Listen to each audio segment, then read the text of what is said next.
ഒരു അഭിനേതാവിൽ അനവധി അഭിനേതാക്കൾ. ശ്രീ മമ്മൂട്ടി പത്മഭൂഷൺ ജേതാവ് 2026. സിനിമയെ സ്വപ്നം കണ്ടിരുന്ന നാട്ടിൻപുറത്തുകാരനായ ഒരു ബാലൻ. വർഷങ്ങൾക്കപ്പുറം കഠിനാധ്വാനം അവനെ സിനിമയുടെ അവിഭാജ്യ ഘടകമാക്കി മാറ്റി. എന്റെ പിതാവ് എന്നെ ഒരു ഡോക്ടറാക്കാൻ ആഗ്രഹിച്ചിരുന്നു. പക്ഷേ ഞാൻ ആദ്യം ഒരു അഭിഭാഷകനായി, പിന്നീട് അഭിനേതാവായി മാറി. ഞാൻ ആദ്യമായി സിനിമ തിയേറ്ററിൽ കണ്ടപ്പോൾ തന്നെ ഒരു അഭിനേതാവാകണം എന്ന തീരുമാനത്തിലെത്തി. ആ ശ്രമം, ആ സ്വപ്നം, അതിനായുള്ള കാത്തിരിപ്പ് എല്ലാം കുട്ടിക്കാലം മുതൽക്കേ എന്നോടൊപ്പം വളർന്നു. കുറച്ച് ശ്രമങ്ങൾ നടത്തി. തുടക്കത്തിൽ 2-3 ചെറിയ വേഷങ്ങൾ ചെയ്തു. ഞാൻ അഭിഭാഷകനായി വിവാഹം ചെയ്തു. അതിനുശേഷമാണ് വലിയൊരു വേഷം ചെയ്യാനുള്ള അവസരം വന്നത്. പക്ഷെ ഭാഗ്യമോ നിർഭാഗ്യമോ ആ ചിത്രം പൂർത്തിയാകാതെ പോയി.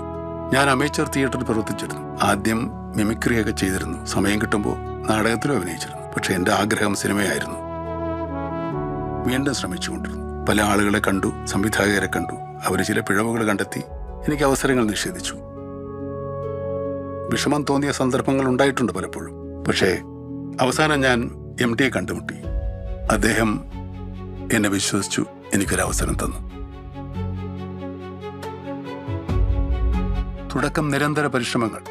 സിനിമ എന്ന മാധ്യമത്തെ പഠിച്ചു, അതിൻ്റെ സാങ്കേതികതകൾ പഠിച്ചു.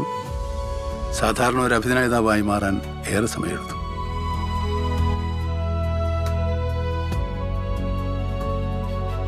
ഒരു കഥാപാത്രത്തെ ഞാൻ വെല്ലുവിളിയായി കരുതുന്നില്ല. കാരണം തികഞ്ഞ അഭിനിവേശം, സമർപ്പണം, സത്യസന്ധത ഇവയാണ് എൻ്റെ ശക്തി.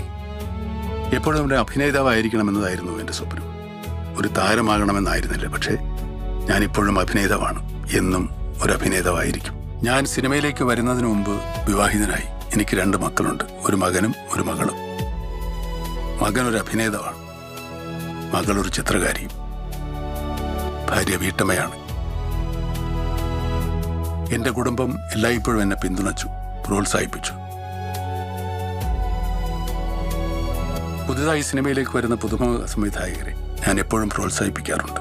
പുതിയ തലമുറയ്ക്ക് എന്നെ വ്യത്യസ്തമായ രീതിയിൽ ഉപയോഗിക്കാനാവും. അതൊന്നും നഷ്ടപ്പെടുത്താൻ ഞാൻ ആഗ്രഹിക്കുന്നില്ല. ശ്രീ മമ്മൂട്ടി പത്മഭൂഷൺ ജേതാവ് 2026. കോടി കോടി നമസ്കാരം.